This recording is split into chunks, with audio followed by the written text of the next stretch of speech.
Abra a tua Bíblia comigo, por gentileza, em segundo livro de Samuel, capítulo 5, verso 10 em diante. Quem está feliz de estar aqui nessa noite? Dá um glória a Deus aí.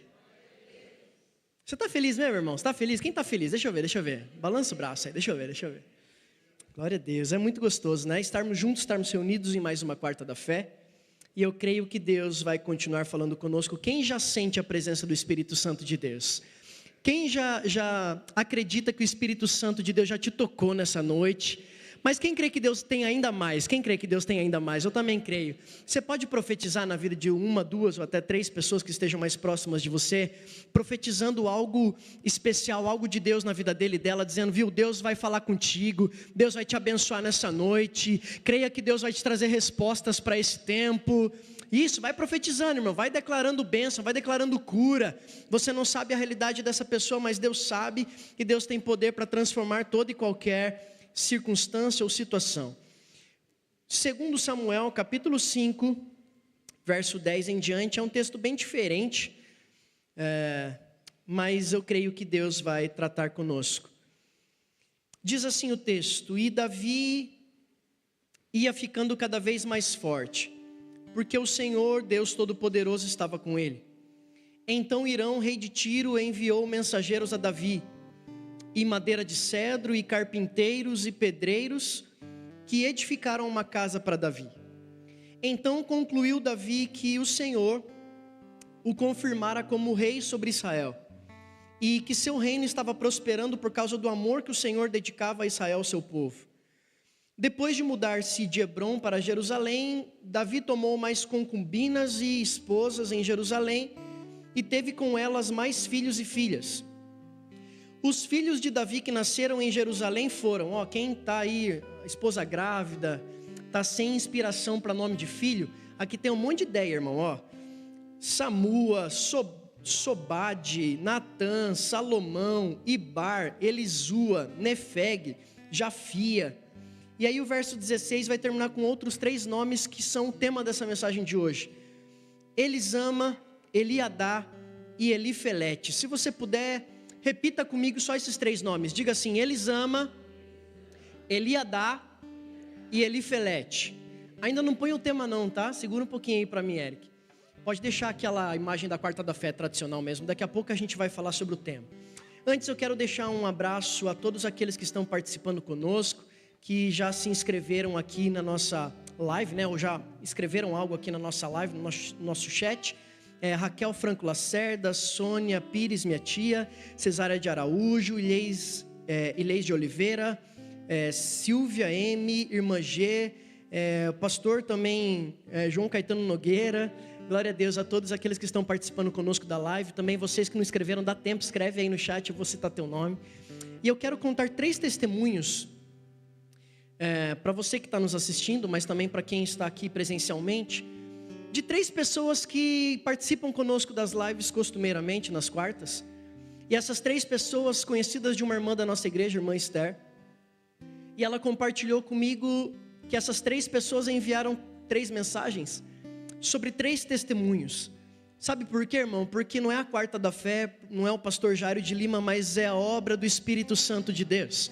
É Jesus Cristo que não está preso a 4 paredes. Então você que está nos acompanhando, da onde quer que você esteja, Jesus Cristo pode entrar com providência, provisão e transformação na tua casa, na tua vida, na tua família hoje. E essas 3 pessoas, o testemunho são os seguintes: Alessandra de Aguida Ribeiro: fiz um pedido de oração quando estava acompanhando o culto de quarta da fé online pelo YouTube. Pedi por saúde, área espiritual e também para que Deus abrisse uma porta de trabalho. Isso foi no dia, eu acredito que foi alguns dias atrás, mas no dia 1º de setembro ela disse: hoje comecei a trabalhar para a honra e glória do Senhor. Quem pode aplaudir ao Senhor por isso? É uma resposta dos céus para alguém que está nos acompanhando e dizendo: eu creio, eu recebo essa palavra, eu declaro. Um segundo testemunho da Iracema Vieira Prestes: teve complicações em uma cirurgia no intestino, onde fiz pedido pelo Instagram ao pastor, à igreja, e graças a Deus a cirurgia foi refeita e com sucesso, e ela já está fora de perigo e se recuperando bem para a glória de Deus. Isso foi no dia 1º de setembro, irmão. Mas olha o que eu recebi aqui dia 4 de setembro. Bom dia, pastor. Sobre a irmã Iracema, já teve alta hoje do hospital, está indo para casa para a honra e glória do Senhor. E um terceiro testemunho, ao mesmo tempo um pedido de oração de Miriam Almeida Siqueira, que também fez o pedido pelo Instagram e está fazendo o tratamento, pois detectou um tumor na garganta. Não é caso cirúrgico, mas graças a Deus, e apesar das reações de quimioterapia e radioterapia, tem lutado firme e com as orações tem alcançado forças para não desistir. Faltam apenas, no caso faltava, agora já falta menos, 2 semanas de tratamento, e ela disse: eu creio que irei testemunhar vitórias. Quem pode confirmar isso e dizer assim comigo? Eu também creio. Diga isso comigo, eu também creio. Então tá ligado aqui, irmã Miriam, Deus te abençoe, irmã Iracema, Deus te abençoe, Alessandra, Deus abençoe, irmã Esther também. Vamos aplaudir ao Senhor pela vida dessas queridas. Então eu quero falar um pouquinho sobre esses 3 nomes: Elisama, Eliadá e Elifelete. E a primeira coisa é, você sabia que todo nome tem um significado? Quem sabia? Quem sabia? Todo nome tem um significado, irmão. Você pode não conhecer o seu, mas tem. Mas vamos fazer uma dinâmica rápida aqui, para a gente também ter um pouco aí de conversa entre nós aqui, uma dinâmica. Vamos lá? Agora você vai apresentar seu nome, principalmente se você não sabe o nome de quem está do teu lado. Fala o seu nome para ele, ela vai falar, ou ele vai falar o nome para você. Vai lá, pergunta o nome dele, apresenta o seu nome para ele e para ela. Vai lá, vai lá. Meu nome é Jairo, muito prazer. Agora, irmão, deixa eu ver. Quem aqui sabe o significado do seu nome? Levanta a mão, deixa eu ver. Quem sabe o significado do seu nome? Quem sabe o que significa o seu nome? Por exemplo, o meu nome significa Jairo, que vem da raiz Jair, que quer dizer... Deixa eu lembrar aqui agora. Deus ilumina, aquele que Deus desperta. Então vamos lá, se você sabe o seu nome, ou o significado do seu nome, diz para essa pessoa. Vai lá, vai lá. E essa pessoa também vai trazer para você, se ela sabe o significado, ela vai contar para você o significado do nome dela. Assim você vai decorar o nome e até o que representa o nome dela. O que representa o Felipe, sabe ou não? E por que eu estou dizendo isso? Porque nomes, eles têm seu significado. E na cultura hebraica, na cultura judaica em especial, todo nome ele tinha um contexto, irmão. Todo nome. Ele poderia ter um contexto histórico, ou um contexto de realidade momentânea, ou até um contexto profético. Então todo nome dado por um pai hebreu, por um pai judeu, para o seu filho, para a sua filha, sempre tinha algum contexto histórico, de realidade, né, um momento, ou profético. Então vamos simplificar isso aqui, deixa eu explicar para você rapidinho. Por exemplo, hoje tem muita criança com o nome, eu coloquei esse nome que é o nome do meu sobrinho, acho lindo esse nome. Nome Noah, quem já ouviu falar? E quem conhece algum Noah aí? Filho de alguém que colocaram o nome de Noah. Meu sobrinho tem Noah, o nome dele é Noah. E o que é Noah, irmão? Noah, na verdade, vem da mesma matriz, da mesma origem de Noé. Na verdade, o nome Noé, a matriz é Noah, né? O original hebraico. E o que significa Noah? Significa descanso, repouso, vida longa. Então, olha que nome lindo. Agora, brincadeiras à parte no começo, esse nome Noah é muito bonito. Agora, olha um outro nome com significado incrível. Olha o significado primeiro desse nome. Louvor a Deus, exaltação a Deus. Quem gostaria de ter um nome que o significado desse nome é louvor a Deus, exaltação a Deus? Quem gostaria, aceitaria bem ter um nome como esse? Olha que lindo o significado. Sabe qual é esse nome, irmão? Judas. Não estou brincando. O nome Judas, a origem do nome Judas, o significado de Judas é louvor a Deus, exaltação a Deus. Agora deixa eu fazer uma pergunta, uma pesquisa rápida aqui. Quem conhece algum Judas? Você tem um amigo, um conhecido com o nome Judas? Tem alguém? Não tem problema, não tem pecado não. A culpa não é dele.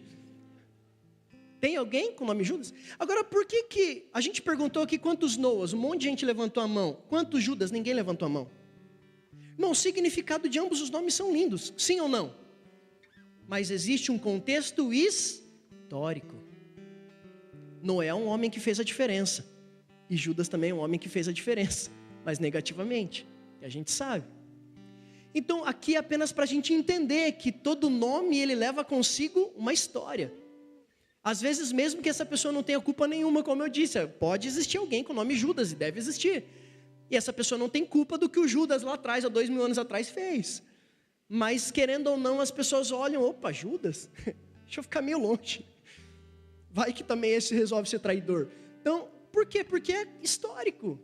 Brincadeiras, tá? Por favor, se tem algum Judas, não fique chateado comigo. É só porque, para você entender a questão do contexto histórico. Mas aí entra um outro aspecto da cultura judaica, que é a realidade. E quantos nomes que a gente tem na história bíblica, que esse nome foi dado por uma razão, por uma circunstância momentânea, por uma circunstância de realidade daquele momento. Os próprios 3 nomes que nós vamos falar daqui a pouco: Elisama, Eliadai e Elifelete. Mas o que é um nome baseado numa realidade, num contexto de realidade? Nós temos exemplos aqui como o próprio Jacó. O que é Jacó, irmão? Quando Jacó nasceu, muita gente fala assim, enganador. Irmão, não, irmão. O nome Jacó, originalmente, Yaakov, ele significa agarrado ao calcanhar. Esse é o significado de Jacó, agarrado ao calcanhar. Por quê? Porque quem se lembra da história, Isaac e sua esposa vão ter bebê, e existem gêmeos no seu ventre, e eles parecem lutar dentro desse ventre, e nascem 2 filhos. Primeiro, Esaú, vai ter esse nome Esaú porque era peludo, e o segundo, Jacó. Por quê? Porque esse Jacó, esse menino, ele nasce agarrado no calcanhar do irmão, como se ele quisesse puxar o irmão para nascer primeiro. Já desde o ventre, Jacó tinha esse desejo de ser abençoado com a primogenitura. Então eles dão o nome de Jacove, ou Jacó, que significa agarrado ao calcanhar. Quem me entende, diga amém. Então era um nome baseado numa realidade. Agora, quando ele vai lá para o Peniel, quando ele passa pelo Peniel, um momento de encontro com Deus, vai dizer que ele tem um momento em que o anjo o visita, e ele vai lutar com o anjo até o entardecer, e o anjo diz, eu preciso ir embora. Ele vai dizer, você não vai embora antes de me abençoar. E como que termina essa história? O anjo o abençoa. E qual é a bênção que o anjo profetiza sobre a vida de Jacó? Já não mais se chamará Jacó, mas Israel, porque lutaste com Deus e prevaleceste. Ou seja, Israel quer dizer isso, aquele que lutou com Deus e prevaleceu, ou príncipe de Deus, é o significado de Israel. Então agora Jacó deixa de ser Jacó, aquele que é agarrado ao calcanhar, e passa a se chamar Israel, aquele que lutou com Deus, aquele que é um príncipe de Deus. Quem me entende, diga amém. E Jacó entendeu isso tão bem, Israel agora, que no seu último filho a nascer, filho da sua mulher amada, Raquel, e quando ela está no finalzinho da sua vida, no momento da sua morte, porque vai dizer que ela já estava fragilizada, ela estava com muita dor, e para que ela desse à luz, ela teve que usar dessas últimas forças para gerar aquele menino. E quando ela gera aquele menino, a parteira está do lado, e a parteira diz assim, qual vai ser o nome dele? E ela diz assim, o nome dele vai ser Benoni. O que é Benoni? Benoni significa filho da minha dor. Só que eu estava pensando sobre isso, refletindo sobre isso, preste atenção. Eu nem acredito que Raquel queria trazer sobre o menino um peso, um fardo. Eu não acredito que ela estava dizendo, viu, eu morri para te dar luz. Não era nesse sentido dele se sentir pesado. Nossa, a vida inteira ele vai ter que olhar para si mesmo e dizer assim, eu matei minha mãe. Por causa do meu nascimento, minha mãe morreu. Eu acredito que Raquel não queria que fosse assim. Eu acredito que Raquel, no seu último suspiro de vida, está dizendo assim, filho da minha dor, é como se ela estivesse dizendo, eu fui até o final e dei a minha vida para que esse menino nascesse. Então é como se ela estivesse dizendo, doeu, foi difícil, eu gastei toda a minha vida, mas ele nasceu, ele é um presente de Deus, então ele nasceu na minha dor. Quem me entendeu? Eu acredito que fosse esse o sentido. Mas ainda assim, Jacó sabia o peso de um nome. E Jacó vai dizer o quê? Esse menino não vai chamar filho da minha dor, não vai chamar Benoni, mas eu vou dar outro nome para ele. Qual vai ser o nome então desse menino? Vai ser Benjamim. Nome tão lindo, né? E hoje também muita gente dá esse nome para filho. E o que significa Benjamim? Filho do meu braço direito, filho da minha alegria. Então Jacó está dizendo, agora Israel está dizendo, eu sei o peso de um nome. Por mais que Raquel tivesse falado, realmente foi essa a realidade. Eu lutei com todas as minhas forças para que esse menino nascesse. Ele é filho da minha dor. Mas ele não vai ficar com isso como uma característica, como uma identidade. A identidade desse menino vai ser filho da minha alegria, filho da minha mão direita. Ei, irmão, já começa a mensagem nessa noite dizendo, profetiza que teu filho é bênção, profetiza que teu filho é presente de Deus, é a herança dos céus. Não fica declarando que a dor não fica declarando que é maldição, não fica declarando que é problema. Começa a declarar: é filho da minha mão direita, é filho da minha alegria, é bênção na minha vida, é herança dos céus para mim. Então aqui é Jacó mudando uma realidade, um nome a partir de uma realidade. E para a gente caminhar, o terceiro aspecto era o aspecto profético. É quando um nome significava algo não histórico, nem momentâneo, mas de futuro, profético. Então nós temos o grande patriarca Abraão, que era Abrão, né, pai de uma nação ali, de um grupo, e se torna Abraão, porque Deus propriamente muda esse nome, e Abraão quer dizer pai de uma multidão. Agora, querido, vamos lá, pezinho no chão, texto bíblico de forma bem sucinta, bem básica. Quantos filhos Abraão teve na sua vida? 2, Ismael e Isaque. Ismael e Isaque. E ainda que Ismael não era para ter nascido, pelo menos não era propósito do plano de Deus, foi através de Agar, da serva, mas ainda assim foram 2 filhos.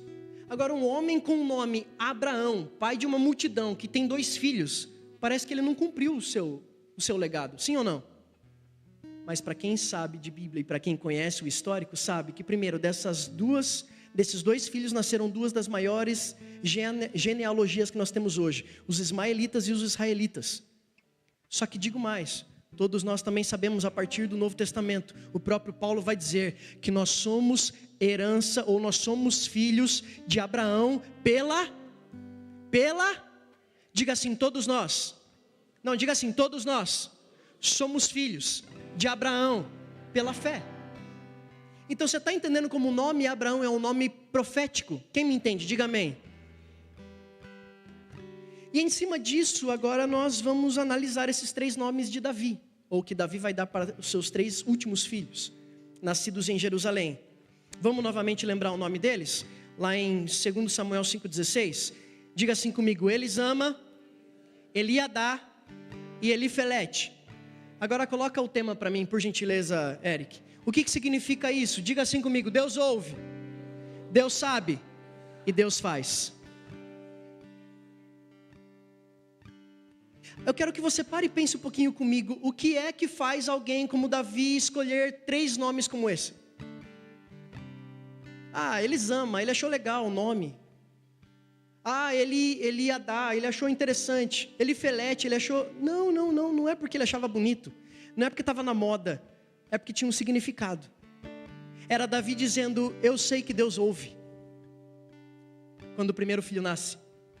É ele dizendo: eu sei que Deus sabe quando o segundo filho nasce. E quando o terceiro nasce, ele diz assim: eu sei que Deus faz. Ei, eu estou dizendo para a gente que talvez entrou aqui hoje dizendo assim: Deus não me ouve. Então eu quero profetizar: Elisama na tua vida, porque Deus ama. Porque Deus ouve. Porque Deus ouve. Porque Deus ouve. Alguém está dizendo assim: acho que Deus não sabe o que está acontecendo na minha vida. Então eu quero declarar Eliadá sobre a tua história. Deus sabe de todas as coisas. Deus nunca perdeu o controle. E alguém está dizendo: Deus está vendo, tudo bem, eu acredito que Ele me ouve, mas eu não sei porque que Deus não está fazendo. Então eu profetizo Elifelete na tua e na minha história, porque Deus continua fazendo, e aquilo que Ele faz ninguém pode mudar, aquilo que Ele deseja fazer ninguém pode mudar. Então creio, o meu Deus ouve, o teu Deus ouve, Ele sabe e Ele faz. Mas vamos lá rapidinho para esse contexto. Por que Davi colocou esses nomes, irmão? Vamos entender o primeiro deles? Como é a história de Davi, se a gente for ser bem sucinto? 1 Samuel capítulo 16, vai dizer que o profeta Samuel estava, por mais que seja profeta, né, irmão? Ainda estava com, não vou usar a palavra desobediente a Deus, porque não era. Mas ele estava lutando com Deus para continuar ainda tentando consertar a situação com Saul. E aí Deus vai dizer exatamente assim para Samuel, para o profeta: profeta, Samuel, até quando você vai ficar insistindo em Saul? Eu já o rejeitei como rei. Eu já não reconheço Saul como rei. Aí ele diz assim: agora pega o óleo e vai até a casa de Jessé, e lá você vai ungir o próximo rei, o rei que eu escolhi, segundo o meu coração. E aí vai dizer que Samuel vai até lá, dizendo que ofereceria sacrifícios na casa de Jessé. Quando Jessé fica sabendo, que o profeta Samuel estava chegando, vai dizer que ele prepara a sua casa. Irmão, imagina essa cena. Quem era o profeta naquela época? Era a maior referência, a maior expressão dos céus na terra. Era muito mais do que hoje um pastor, era muito além, irmão, porque era alguém que coordenava toda uma nação, era alguém que era respeitado por toda uma nação, era alguém que era ouvido por toda uma nação, era alguém onde Deus falava através dele e somente através dele. Então queria uma resposta dos céus e ia atrás do profeta. Então imagine na cabeça de Jessé, um homem simples, com uma casa simples, ouvindo que o profeta iria para sua casa oferecer sacrifícios, ou seja, adorar ao Senhor na casa de Jessé, juntamente com sua família. Imagine a preparação dessa casa. Você consegue imaginar isso comigo? Você consegue imaginar essa cena? Você consegue imaginar como Jessé deve ter preparado a sua casa? Ficou sabendo que o profeta está vindo, viu? Arruma tudo, arruma a casa, limpa a cozinha, limpa a sala, deixa tudo arrumadinho, porque o profeta está chegando. Viu? Vamos preparar a mesa, vamos fazer a melhor refeição, vamos matar um novilho mais gordo, vamos deixar uma refeição pronta, porque o profeta está chegando. Vamos fazer algo diferenciado, porque o profeta está vindo. Quem está me entendendo, diga amém. E aí chega o profeta. E aí vai dizer o texto, você conhece, 1 Samuel capítulo 16. Que então chega Eliabe, se não me engano, o primeiro filho. O maiorzão, o mais fortão, o mais bonito. E vai dizer que o profeta vai pensar assim: está aqui diante de mim o escolhido de Deus. Aí o próprio Deus vai dizer para o profeta Samuel assim: não, seu coração te enganou, Samuel. Eu não vejo como você enxerga, eu olho para o coração. Ei, talvez você seja alguém que, mediante a sua realidade, mediante a sociedade, mediante talvez até mesmo a sua própria casa, você não seja aquele que as pessoas escolheriam. Talvez eu e você, mediante a realidade que vivemos e até mesmo os nossos amigos e conhecidos, aqueles que convivem conosco, talvez olhem para a gente dizendo assim: olha, Deus vai escolher qualquer outra pessoa menos Ele. Só que deixa eu te dar uma palavra: se o céu decidiu te escolher, nada pode ser contra aquilo que o céu já determinou.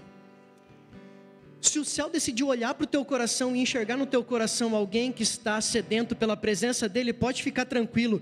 Pode ser que até o pai se esqueça, pode ser até que os irmãos se esqueçam, mas o céu não vai se esquecer daquilo que está no teu coração. O céu nunca se esquecerá de um adorador verdadeiro. Vai dizer que os filhos vão passando, os irmãos vão passando. Irmão, isso aqui para mim é chocante. Em determinado ponto, todos os filhos de Jessé, menos Davi, passaram diante de Samuel. Todos. E não eram poucos, hein? Quando termina esse último filho de Jessé, vai dizer que Samuel fala assim: viu, acabou seus filhos? Porque o Senhor não confirmou no meu coração nenhum desses. Aí Jessé, vai dizer o texto assim: então Jessé se lembrou que tinha mais um, que estava no pasto. Tem o Davi. Era como se Jessé estivesse dizendo assim: eu nem vou chamar ele, porque de todos os meus filhos, se tiver alguém para ser rei, o último vai ser Davi. O último que Deus vai querer escolher é Davi. O profeta veio para ungir rei. Nossa, que incrível, então eu vou chamar meus filhos, para Deus mostrar quem é deles. Mas e Davi? Deixa Davi no pasto. Davi não é. Não pode ser Davi.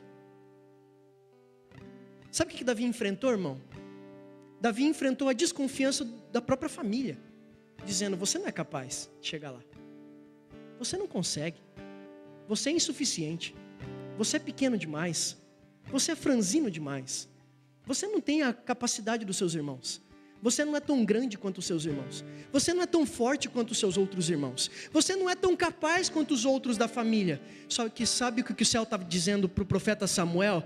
Pode ser que todo mundo está dizendo que ele não é capaz, mas ele é meu escolhido. E aí vai dizer o texto que então vem Davi, ele é ungido rei. Mas eu quero que você entenda, diante daquilo que Davi passou, um menino que não era visto, que não era notado, que era despercebido, que era desdenhado pelos seus próprios irmãos, pelos seus próprios pais, mas ele sabia que era ouvido dos céus. eu quero que você feche os seus olhos por um instante. Levante a sua mão se você pode. E declare assim comigo: mesmo que pessoas desdenhem, desconfiem, não acreditem na minha vida, em quem eu sou, diga assim: existe um céu que me criou, que me escolheu e que me ouve e sempre ouvirá.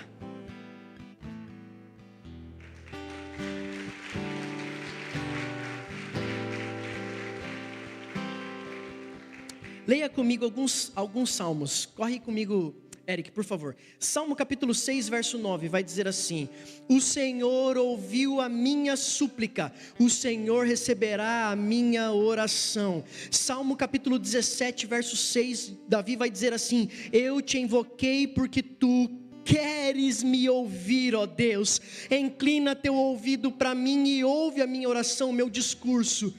Salmo capítulo 34, verso 4, Davi vai dizer: eu busquei o Senhor e Ele me ouviu e me livrou de todos os meus medos. Salmo capítulo 86, versos 6 e 7 vai dizer: dá ouvidos, ó Senhor, a minha oração, atende a voz das minhas súplicas, no dia da minha tribulação eu clamarei a Ti, pois Tu me responderás. E o Salmo 138, verso 3 vai dizer: no dia em que eu clamei, me respondestes e fortaleceste-me com a força da minha alma. Eu quero que você mais uma vez feche os seus olhos. Eu quero que você tenha 1 ou 2 ou 3 minutos, o tempo que você puder. E eu quero que você declare uma oração aos céus, mas sabendo que existe um céu que te ouve, irmão.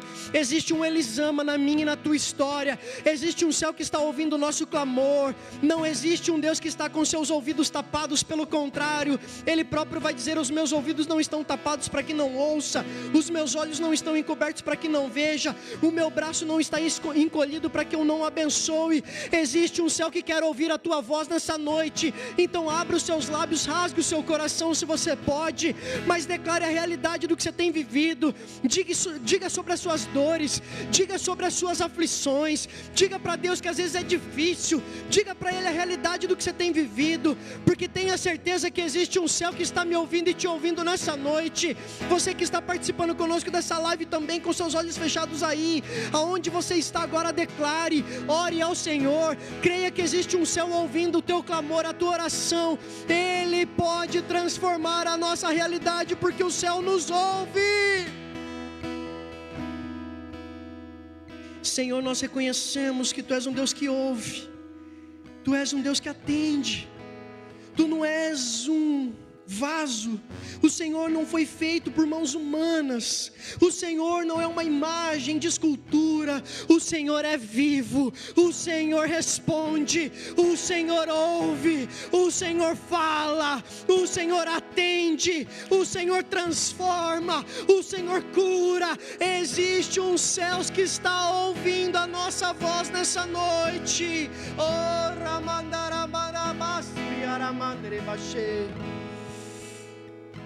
ainda com os teus olhos fechados, Pai, tira toda e qualquer dúvida nessa noite. Talvez pessoas pararam de orar porque acharam que o céu parou de ouvir. Nós dizemos tanto que nós acreditamos em oração e ao mesmo tempo nós oramos tão pouco. Senhor, nos ensina a orarmos mais, do nosso jeito, da nossa forma. Às vezes vai ser uma conversa, às vezes vai ser algo muito sucinto, muito breve, muito tranquilo, muito simples. Mas é isso que o Senhor espera de nós, Pai. Não são as grandes orações que são ouvidas, são todas as orações que são ouvidas. Não são as orações feitas num altar, ou com uma roupa de cristão, ou com terno e gravata, ou uma Bíblia embaixo do braço que são ouvidos, mas todas as orações feitas de coração, elas são ouvidas pelo céu. Então, Pai, faz-nos entender que talvez lá no pasto, como Davi vivia, o céu está ouvindo, assim como quando ele estava sentado no palácio, como líder, como rei de Israel, o céu continuava ouvindo. Então o Senhor está declarando nessa noite para o nosso coração, para a nossa alma: pode orar, pode clamar, porque o céu está te ouvindo, pai, o céu está te ouvindo, mãe, o céu está te ouvindo, filho, o céu está te ouvindo, marido, esposo, o céu está te ouvindo, mulher, o céu está te ouvindo, avô, o céu está te ouvindo. Diga assim comigo: Elisama, Diga assim: o meu Deus me ouve. O segundo nome, Eliadá. E Eliadá significa Deus sabe. Irmão, quem crê que Deus sabe de todas as coisas? Eu também creio. Agora, seja sincero. Como isso afeta o nosso dia a dia? Como isso tem afetado o nosso caminhar? O nosso se deitar e se levantar? Porque, irmão, a gente fala isso. Eu acredito que o céu sabe todas as coisas, mas a gente se desespera achando que Deus está perdido no meio das nossas crises. A gente declara: eu sei que Deus sabe todas as coisas, mas quando alguma coisa sai diferente daquilo que eu esperava que acontecesse, de uma forma inesperada, eu começo a entrar em desespero, dizendo: cadê Deus? O que Deus está fazendo? Deus não está vendo? Sim, Ele está, irmão. Deus sabe. Quando um momento difícil chega e eu começo a entrar em desespero, dizendo: Deus não está sabendo o que está acontecendo? Sim, Deus sabe. Você pode ser profeta na vida de alguém nessa noite, mas, irmão, fala isso realmente, de todo o seu coração. Diga assim: Deus sabe de todas as coisas que acontecem com você. Tudo, irmão, tudo. Deus sabe de todas as coisas, pastor Felipe. Das minhas alegrias às minhas tristezas, dos meus sonhos aos meus medos, das minhas esperanças aos meus desesperos. Deus sabe todas as coisas.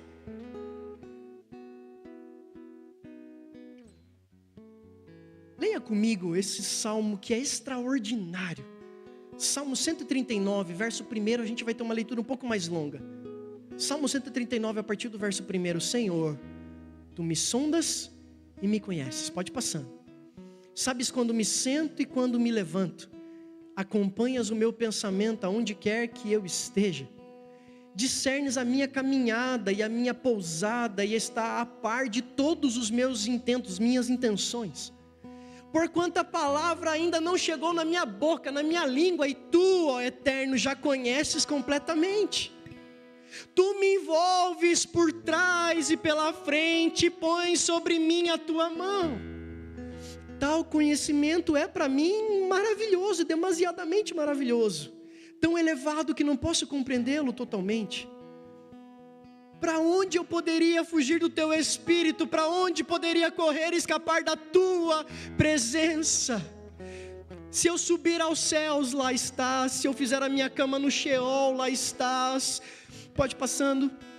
Se eu tomar as asas da alvorada e morar na extremidade do mar, mesmo ali a Tua mão me guiará, a Tua mão direita me susterá. Se eu disser certamente as trevas me encobrirão e a luz ao meu redor se tornar noite, nem mesmo as trevas serão escuras para Ti. A noite brilhará como o dia, pois para Ti as trevas são luz. Tu criastes o íntimo do meu ser e me teceste no ventre da minha mãe. Eu Te louvo porque me fizeste de modo assombroso e admirável. As Tuas obras são maravilhosas, sei disso muito bem. Os meus ossos não estavam escondidos de Ti, quando em secreto fui formado e entretecido nas profundezas da terra. Os Teus olhos viram o meu embrião. Todos os dias determinados para mim foram escritos no Teu livro, antes de qualquer um deles existir.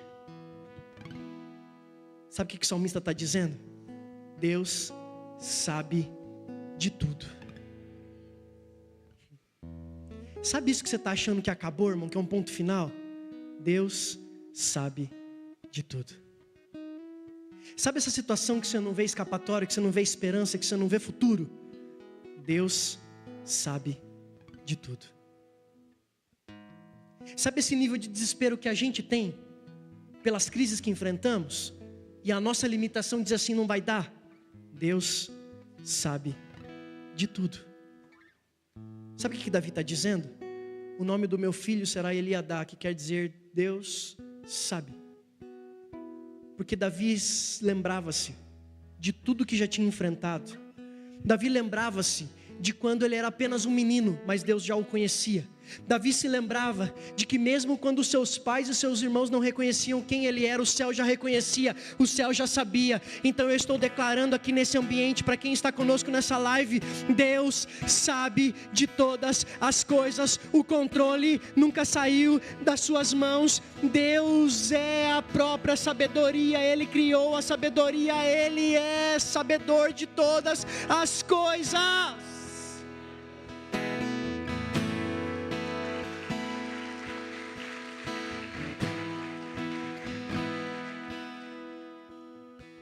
Diga assim comigo: o Senhor nunca é pego de surpresa.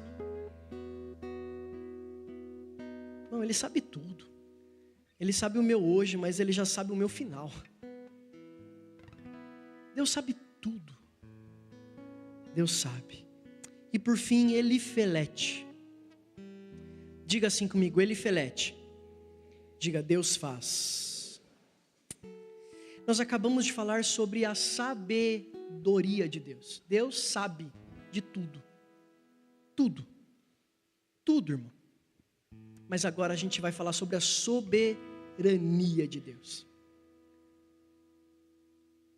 Quando nós reconhecemos que Deus é sábio, sabedor de tudo, Deus é a própria sabedoria, ou seja, Ele sabe todas as coisas, isso nos traz alívio. Porque, irmão, se eu sei que Deus sabe de todas as coisas, por que eu vou me envergonhar daquilo que Ele já sabe? Por que eu vou temer uma realidade que eu estou enfrentando como se Deus não soubesse? Ele sabe. Mas sabe o que mais me encanta? Não é apenas que Deus é sábio, é que Deus é todo poderoso. Não é apenas o fato de que Deus sabe todas as coisas, mas é o fato de que além dele saber de todas as coisas, Ele pode todas as coisas. Então é o Davi que está dizendo: o nome do meu último filho, Elifelete, vai finalizar tudo isso, que Deus ouve, que Deus sabe, mas que Deus faz.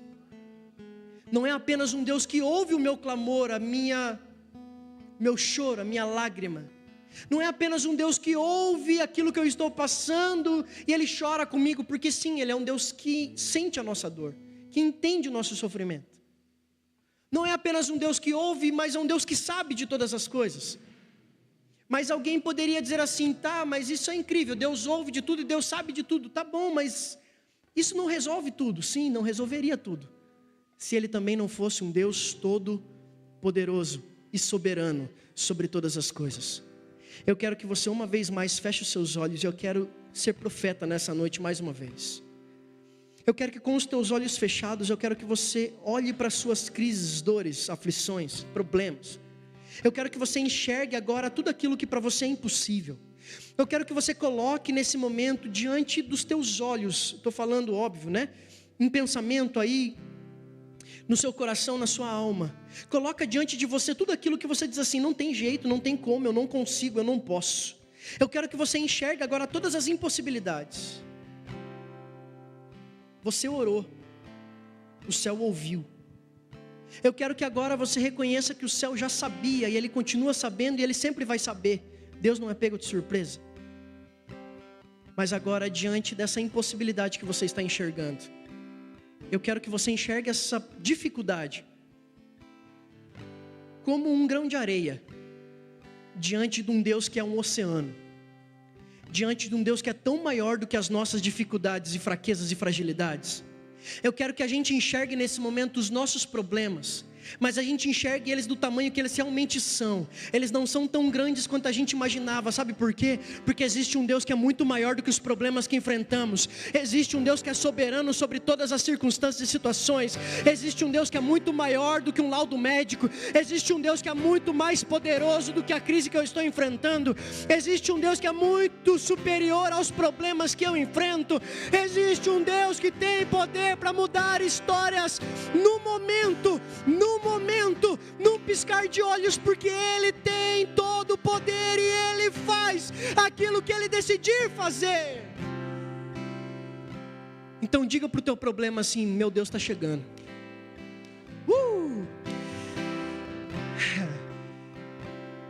Meu Deus ouve, meu Deus sabe, meu Deus faz. Irmão, eu encerro com algo que para mim foi incrível entendê-lo melhor.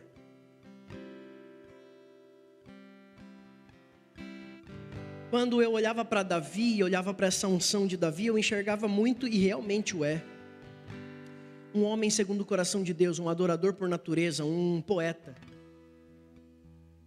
Mas o que é incrível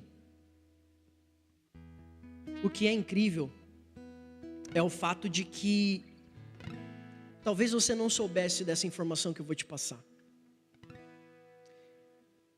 Quando Saul errou pela primeira vez, ele vai errar especificamente ou mais especificamente 2 vezes. Mas a primeira delas, Deus já o rejeitou. Isso está lá em 1 Samuel capítulo 13, verso 13 e 14. Se puder, leia comigo. 1 Samuel 13, 13 e 14. Vai dizer assim, ó. Samuel disse a Saul: você agiu como um tolo, desobedecendo ao mandamento que o Senhor seu Deus ordenou a você. Se tivesse obedecido, ele teria estabelecido para sempre o seu reinado sobre Israel. Verso 14. Agora, porém, o seu reinado não permanecerá. O Senhor procurou um homem segundo o coração dele e o designou líder sobre o seu povo, pois você não obedeceu ao mandamento do Senhor. Deixa eu te trazer o contexto desse texto. Os filisteus, se não me engano, estão chegando, vão para a guerra contra Saul e seu exército em Israel, mas antes dele ir para a guerra, antes dele tomar uma direção da guerra, ele precisava consultar ao Senhor, e para consultar ao Senhor ele precisava do profeta Samuel. Como eu disse, era a maior autoridade da época. E aí Samuel demora, vai dizer, se não me engano, acho que são 7 dias, e Samuel não tinha chegado ainda. Ele está pronto para a guerra, e o exército inimigo está chegando e está afrontando. Ele está dizendo: eu preciso resolver isso aqui, eu preciso saber o que a gente precisa oferecer sacrifício a Deus para ir para a guerra. Como o profeta Samuel não chegava, sabe o que Saul faz? Saul oferece o sacrifício no lugar do profeta. Mas ele sabia, isso não poderia acontecer. Não era lugar de rei oferecer sacrifício, lugar de rei era reinar. Lugar de profeta era oferecer sacrifício. E aí quando isso acontece, o profeta Samuel chega. Logo depois que ele ofereceu o sacrifício, diz assim: o que tu fizeste? E ele vai dizer: o senhor demorou, profeta, e eu precisava resolver isso aqui. Estou conjecturando, tá, irmão? Não está assim na Bíblia. E aí ele vai dizer: então o teu reinado passou, porque desobedeceste ao Senhor. Agora, volta comigo por gentileza. Acho que é os primeiros versículos aí, Eric. Pode colocar para mim, acho que versículo 1, 2, desse mesmo capítulo. Saul tinha 30 anos de idade quando começou a reinar, reinou sobre Israel 42 anos. Pode passar. Saul escolheu 3.000 homens, 2.000 ficaram com ele, 1.000 ficaram com Jonatas. Saul mandou de volta o restante, para cada um para sua tenda. Pode passar, deixa eu ver. Deixa eu ver na minha Bíblia aqui que tem. Que vai falar sobre que era ali o 2º ano do reinado de Saul. Vê se acha para mim aí, por gentileza, que eu esqueci de anotar. Acho que tem algum texto que vai dizer que isso aconteceu quando Saul estava no seu 2º ano do reinado. Então preste atenção, Saul reinou, aqui nessa versão vai dizer 42 anos e outras vai dizer 40 anos. Mas vamos fechar em 40 para ficar mais fácil a conta. Depois de 2 anos de reinado de Saul, Saul vai cometer esse erro diante de Deus. Preste atenção nisso aqui, porque tem revelação aqui. Saul vai errar com Deus no seu 2º ano, depois do seu 2º ano de reinado. E Deus vai dizer: eu já não o considero mais como rei. Mas ele vai reinar ao todo 40 anos. Diga comigo, 40. No 2º ano ele errou. Então quantos anos Saul passou sem ter mais a bênção de Deus, sem estar reinando diante de Deus? Ele estava reinando diante do povo, continuou rei durante 40 a 42 anos, mas já no 3º ano ele já não estava diante de Deus como rei. Quantos anos ele ficou? Vamos fechar no 40. Quantos anos ele ficou reinando fora da vontade de Deus ou sem a bênção de Deus? Diga assim comigo, 38 anos. Talvez 40, tá? Mas vamos fechar em 38. Você depois pode ler novamente na sua casa que Davi, em 1 Samuel capítulo 16, quando Davi é ungido rei, ele tinha 17 anos. Quantos anos? Davi vai se tornar rei no texto que nós lemos inicialmente, ou seja, em 2 Samuel capítulo 5, coloca o verso 4 para mim, 2 Samuel capítulo 5, verso 4. Vai guardando essas informações, você vai entender a revelação. Davi tinha 30 anos de idade quando começou a reinar e reinou durante 40 anos. Quantos anos Davi tinha quando assumiu o reinado? 30. Ele foi ungido para rei aos 17. Ele recebeu o reinado aos 30. Irmão, agora faz a conta simples comigo. Quantos anos Saul reinou sem a bênção de Deus? 38 anos. Talvez 40. Davi assumiu com 30. Só que lembra que nós acabamos de ler que quando Samuel chega diante de Saul, vai dizer assim: o teu reinado passou? Deus já escolheu para si um homem segundo o seu coração, que reinará.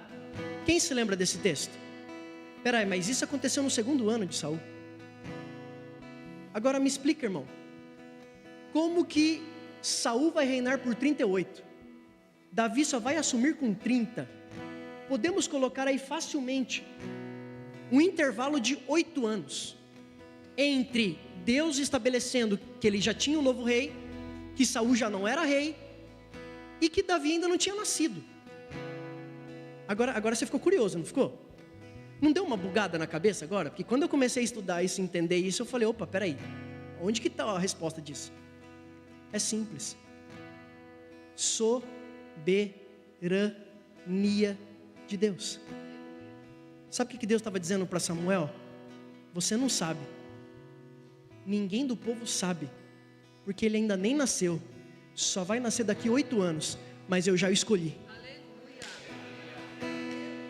Sabe o que é? É Deus dizendo assim: tem gente que vai levar tempo para todo mundo entender o propósito que eu tenho, mas antes dele nascer, eu já o escolhi. Sabe o que Davi está dizendo através do seu último filho, ou do nome desse último filho? Ele está dizendo: Deus faz. E sabe por que Deus faz? Simplesmente porque Ele quer fazer. Ele é soberano. É Davi dizendo: antes de eu nascer, Deus já tinha me escolhido. Possivelmente o profeta Samuel em algum momento contou isso para ele lá no segundo ano do rei Saul. Você ainda nem tinha nascido, você foi nascer só depois de 8 anos mais ou menos, ou 10, dependendo.